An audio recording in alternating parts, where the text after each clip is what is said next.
rigged the COVID debate. Welcome back. New Twitter files reveal how the social media site rigged the COVID debate. Reporter David Zweig outlined in a thread hours ago, highlighting that Twitter censored information that was true. Twitter censored information that was true, but contrary to U.S. government policy, discredited doctors and other experts who disagreed, and just flat out suppressed ordinary users, including some sharing the CDC's own data.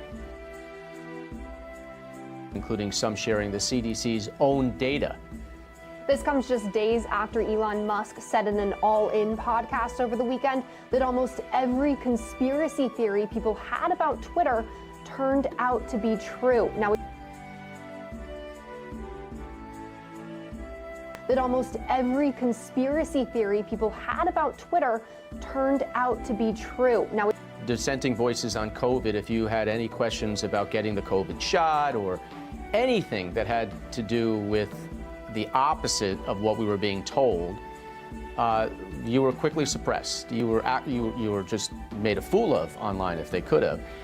What are your thoughts about what you're seeing so far on these Twitter files?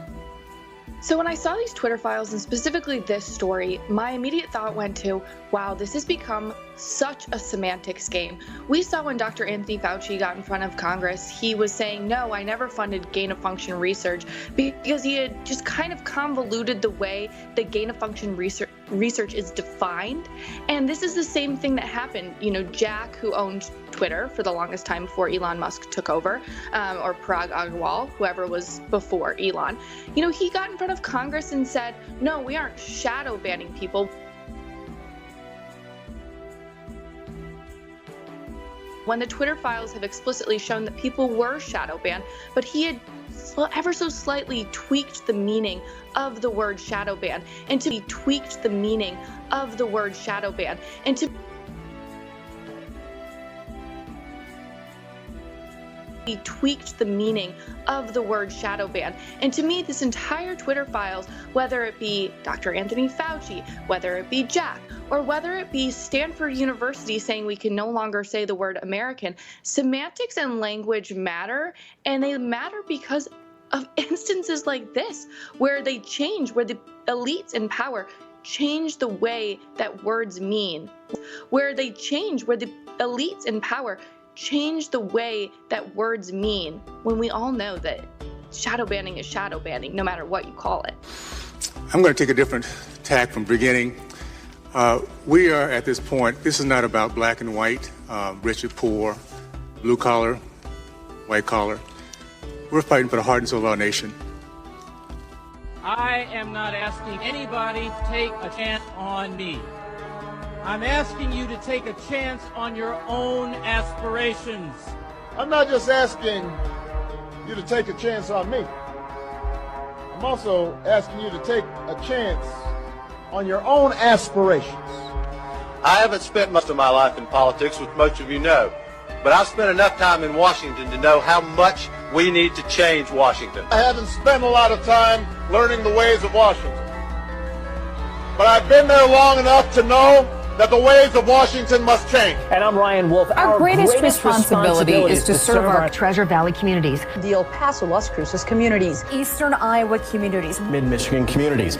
We are extremely proud of the quality, balanced journalism that CBS 4 News produces. But we are concerned about troubling and irresponsible, one-sided news stories plaguing our country. And that's the word white privilege. You know why that bothers me? That is a attack on who I am. To say that I work hard and do things, and because somebody else has another skin color, somehow they're going to benefit or do better than me. That's a lie from the pit of hell. But that's not the most important. That's just me talking. The most important of that word is that you're spitting in the face of God. How dare you think that a man or a woman or melanin can have a privilege over what God can do in your life?